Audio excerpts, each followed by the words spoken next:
So the challenge was to post a video of your Radio Shack. Okay, we can do this, but it's going to take a little bit, and it's going to cover a whole lot of ground. You may think my Radio Shack is what you're looking at right now. Let's just say this is desk number one.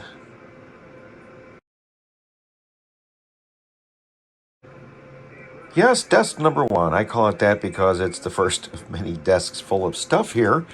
But I like to refer to this simply as the office. It is where I can truly control just about everything electronic, whether it is here on premise or out on the internet in a data center and blah, blah, blah. And that's why it's going to get interesting because there's a lot of little tiny parts to this one that may not be something you'll find in many videos of other people's ham shacks. So let us start.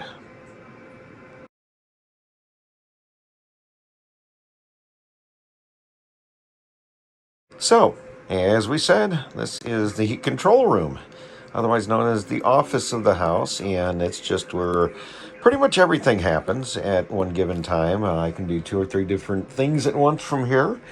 Handle my painting business, handle my internet radio music business, my podcasts, and of course my hobby, which is currently CB slash ham radio. Even though I'm not an official ham yet, it's all within the same hobby. Of course, it's just a normal room. Got to have a old stereo box system there for jamming on music and tunes. TV to keep on what's going on in the world. Got my speakers hanging up on the wall. And yeah, that's in a goofy spot. My TV is going to go right there soon, up on that wall, and some other things will move out the way. So, a lot of little pieces on this desk. They are all hooked to this little computer down here. It is a Hewlett-Packard quad-core Pentium i5. Not a most recent computer. It's about 7 years old, but you know what? It does a great job. Hiding down here, we have an APC battery backup surge protector, regular surge protector back there, a subwoofer speaker, and the first of many messes of wires. And of course, my little speakers up here on the desk. That's so I can hear everything going on in here, which is pretty easy to do. So, since we're beyond the main computer, of course, that's what's running both of these monitors.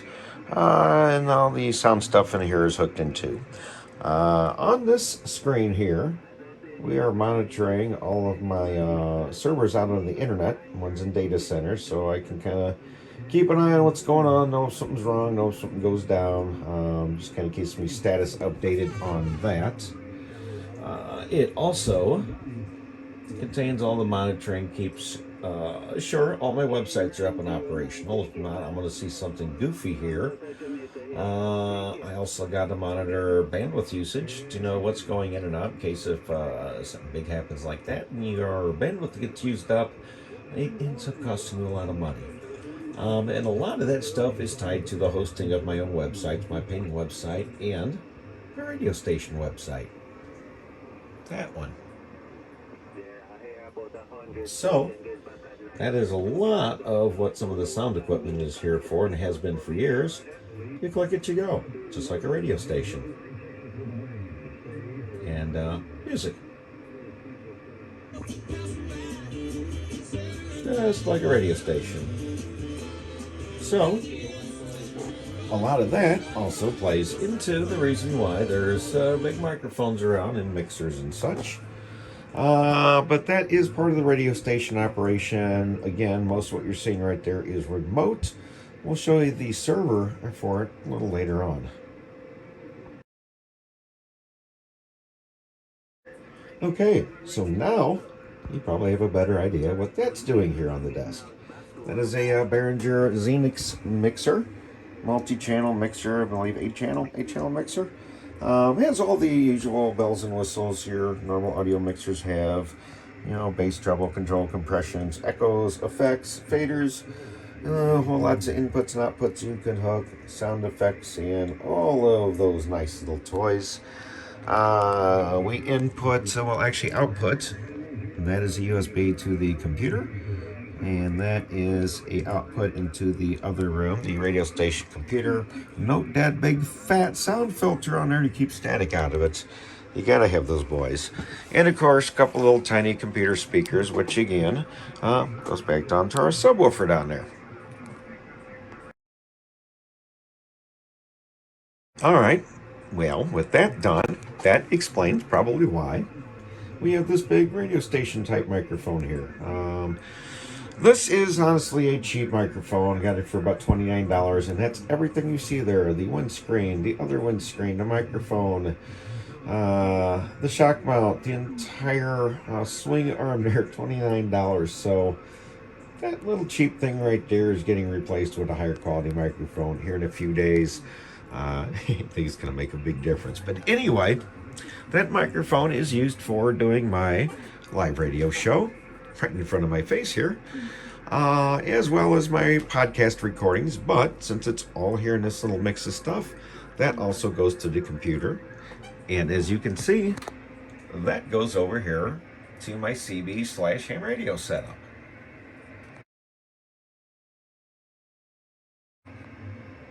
So yeah, this is a ICOM 7300. It is not in this room. It is being run remotely over the network using software. I can do this from my laptop remotely anywhere I want. Pretty neat. The software, if you want to know, is called Win4ICOM. W-I-N, the number 4, and the letters I-C-O-M. Win4ICOM. Multiple ICOM radios. I've got it on my 7300 I recently set up. And as you can see, it has whole lot of features, all these remote capabilities of the radio. Yes, you can transmit and talk on your voice. You can speak to other people remotely from anywhere. We can give you a quick view of that. Unfortunately, I always have a problem finding my mouse on the screen. There we go. Let's do the other frequency real quick, and we'll transmit. And hello, 1, 2, 3. Broadcast check. All our audio functions right there. Hello, check. Really neat software. So, you have your remote radio right there. CB-ham, talk to all the people in the community and anywhere on DX land remotely right here using the same stuff I use to run my radio station, all tied together. Do all those little things. Oh, but we're not done yet. So now, again, you remember that big mess of wires that I showed you back there. That all goes down into here. And all these mess of wires here, and a couple different plug outlets there to use separate times to this big, huge Linux server. That is a 80-core, 128 gig of RAM monstrosity. I mean monstrosity by, look how big that thing is compared to an actual computer. That's an actual household computer, a big one. That thing is about 85 pounds, and if you dropped it out of an airplane, I'm sure it would go right through a house. Monitor, keyboard, and all that goes up to there for when I need to access it locally. They handle some of my local networking stuff here in the house. A couple of test websites, little this, little that. I also have multiple Windows, should we say, virtual computers built into there, so I can test things without getting viruses and crap in my computer. You want to know more about a virtual machine? I'll tell you about that in some other video. Of course, a little tiny amp back there. Look at that. Look at that thing. It's a Squire. Yeah, a little practice amp. Anyway, little tiny CB radio there as well. 2547. Old ancient style dosimeter. My police scanner. And the biggest, baddest linear you'll ever see in your life. The Palomar TX 50B, a one pill powerhouse.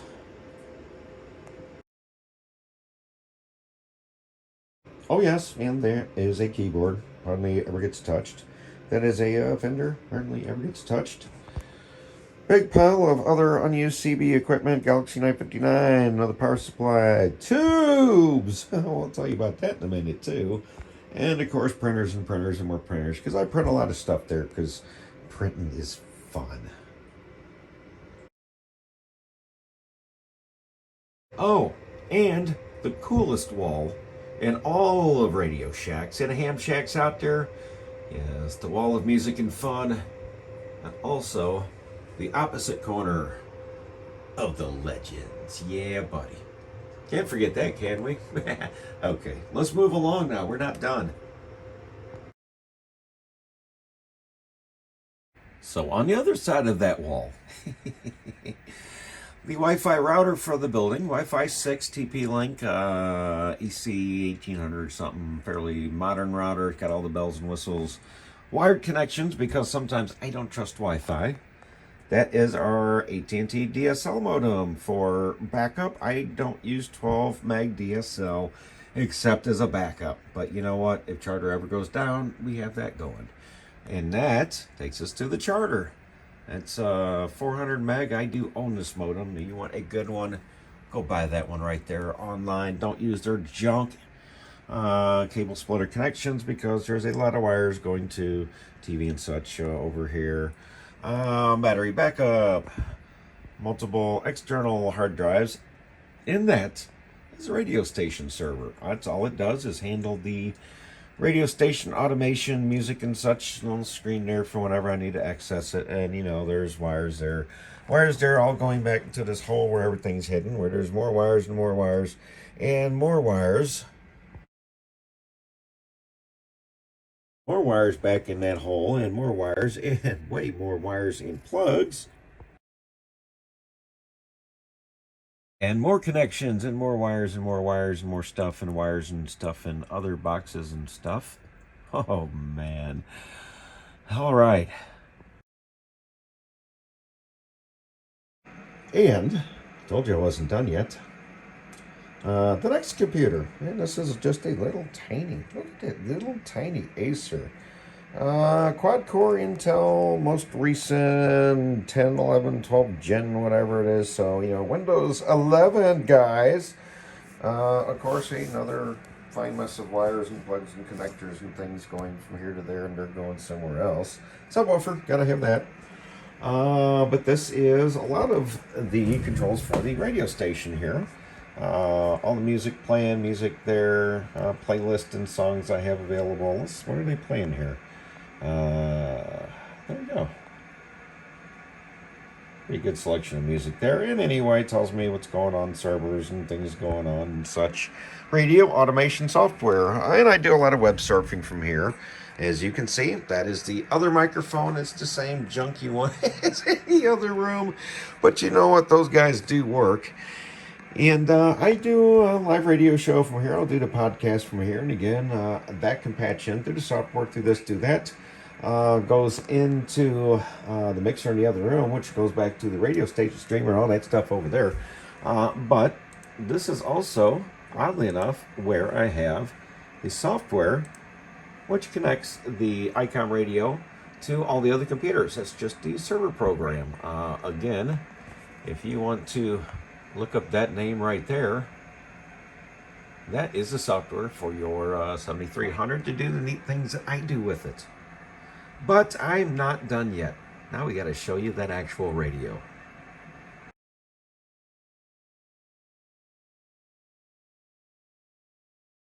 So right there, that's it. That's what connects that radio back into the network. Just a normal USB cable. Plug it into the back, run it over your computer. Install the ICOM 7300 USB drivers. Make sure you got a port listed. If you do, plug it in, set it up, and you're ready to go.